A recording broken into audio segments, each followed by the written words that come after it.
तो आज की वीडियो में हम बात करने वाले हैं हमारे लाइफ प्रोवाइडर ट्रीज के बारे में। So let's start. अगर मैं पूछूं कि अर्थ के सबसे पुराने लिविंग ऑर्गेनिजम्स जो अब तक एक्सटिंक्ट नहीं हुए हैं वो कौन है, तो आपका आंसर शायद बैक्टीरिया हो, पर नहीं, वो है ट्रीज। लगभग 470 मिलियन ईयर्स से पेड़ हमारे अर्थ में प्रेजेंट हैं। अर्थ के शुरुआती 90% लाइफ में तो पेड़ एग्जिस्ट ही नहीं किया करते थे। कुछ 420 टू 350 मिलियन ईयर्स पहले ही ट्रीज सिर्फ कुछ फीट ही लंबे हुआ करते थे। उस वक्त प्रोटोटेक्साइट नाम के फंगी प्रेजेंट थे जिनकी हाइट 20 फीट और विड्थ 3 फीट तक होती थी। अगर आप किसी कटे हुए पेड़ के ट्रंक को देखें तो उसमें रिंग्स दिखते हैं। इन रिंग्स को कहते हैं ट्री रिंग्स। इनकी स्टडी से पेड़ की एज का पता चलता है और इस स्टडी को कहा जाता है डेंड्रोक्रोनोलॉजी। इंटरेस्टिंगली, ट्री रिंग्स की स्टडी से सिर्फ उसकी एज ही नहीं पता चलती, बल्कि इनके सराउंडिंग्स में हो चुके नेचुरल डिजास्टर्स जैसे कि वोल्केनिक इरप्शन और ड्रॉट का भी पता चल जाता है।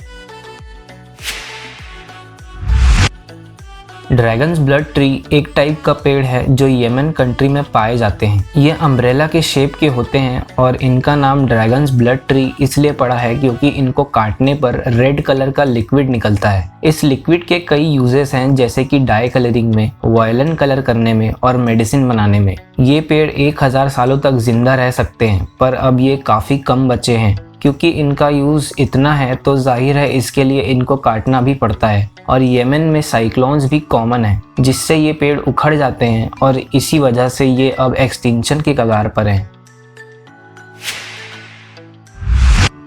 World's oldest and largest living organism present है यूटा, यूनाइटेड स्टेट्स में। पैंडो ट्री लगभग 14,000 ईयर्स ओल्ड है। इनको नॉर्मली देखे तो ये इंडिविजुअल ट्रीज का फॉरेस्ट नजर आता है, पर इंटरेस्टिंगली जमीन के अंदर इन सभी पेड़ों के रूट्स जुड़े हुए हैं जो कि मिलकर एक कॉमन रूट बनाता है और इसलिए इस पेड़ का नाम है पैंडो, जिसका लैटिन लैंग्वेज में मतलब है आई स्प्रेड। हालांकि इसके इंडिविजुअल पेड़ की लाइफ 100 टू 130 ईयर्स ही होती है।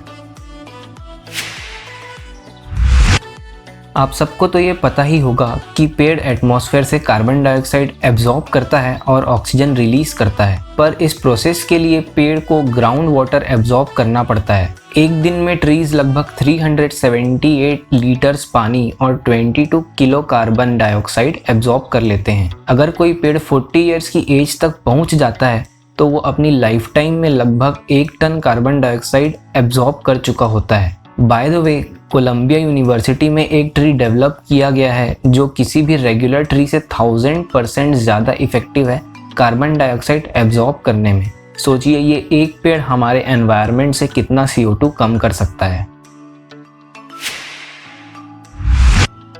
हमारे नेक्स्ट फैक्ट के लिए चलते हैं हिटलर के पास। आप सोच रहे होंगे हिटलर का ट्रीज से क्या कनेक्शन, पर नाजी पीपल का स्वास्तिक सिंबल से इतना ज़्यादा ऑब्सेशन था कि उन्होंने 1930 के अराउंड जर्मनी में स्वास्तिक शेप में ट्रीज प्लांट कर दिए थे। 1992 में एक एरियल सर्वे के दौरान ये ट्रीज डिस्कवर हुए और इसके बारे में पता चलते ही वहाँ के लोकल्स ने इन पेड़ों को तुरंत ही काट दिया, क्योंकि जर्मनी में स्वास्तिक शेप ही बैन है फॉर ऑब्वियस रीजंस।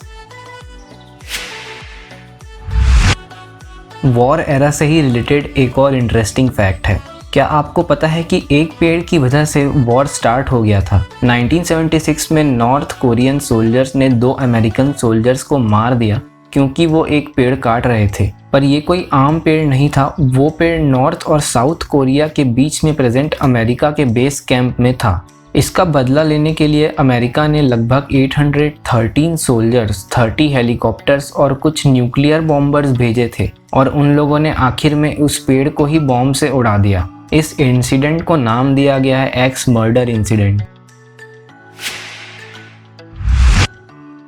ज़्यादातर इंसेक्ट्स ट्री लीव्स को ही खाकर अपना पेट भरते हैं, जिनसे लीव्स डैमेज होते हैं। तो कुछ पेड़ अपने डिफेंस के लिए ऐसे केमिकल्स प्रोड्यूस करते हैं जिनकी वजह से इन इंसेक्ट्स को खाने वाले जानवर पेड़ की तरफ अट्रैक्ट होते हैं। ये तरीका ट्रीज के प्राइमरी डिफेंस मैकेनिज्म की तरह काम करता है, जिनसे पेड़ खुद को डिफेंड करते हैं। दुनिया में सबसे लॉन्गेस्ट ट्री है रेडवुड ट्रीज। इनके 3 सब ग्रुप्स हैं, जिनमें से 2 सब ग्रुप के ट्रीज वर्ल्ड्स लॉन्गेस्ट ट्रीज में काउंट होते हैं। ये ट्रीज हजारों सालों तक जिंदा रह सकते हैं, लेकिन तीनों ही सब ग्रुप के ट्रीज एंडेंजर्ड हो चुके हैं और इनकी पॉपुलेशन घटती ही जा रही है। इसलिए वर्ल्ड के ओल्डेस्ट और लॉन्गेस्ट ट्रीज के लोकेशन को सीक्रेट रखा गया है। इनके लोकेशन को सीक्रेट रखने का एक रीज़न ये भी है कि इन ट्रीज को देखने आए टूरिस्ट से कहीं ये ट्रीज डैमेज ना हो जाए। किसी भी खाली जगह पर सिर्फ एक पेड़ लगाने से वहाँ की बर्ड बायोडाइवर्सिटी 0 से 80 स्पीशीज तक बढ़ सकती है और एक फुल्ली ग्रोन ओक ट्री या बालूत पेड़ पर लगभग 500 अलग अलग स्पीशीज के लिविंग ऑर्गेनिजम्स रहते हैं। इसी से ट्रीज का इम्पोर्टेंस समझ आता है। पेड़ ज़रूरी है, सिर्फ हम इंसानों के लिए ही नहीं बल्कि दूसरे स्पीशीज के लिए भी। तो इसलिए जितना हो सके पेड़ बचाएं और ट्री प्लांटेशन करें।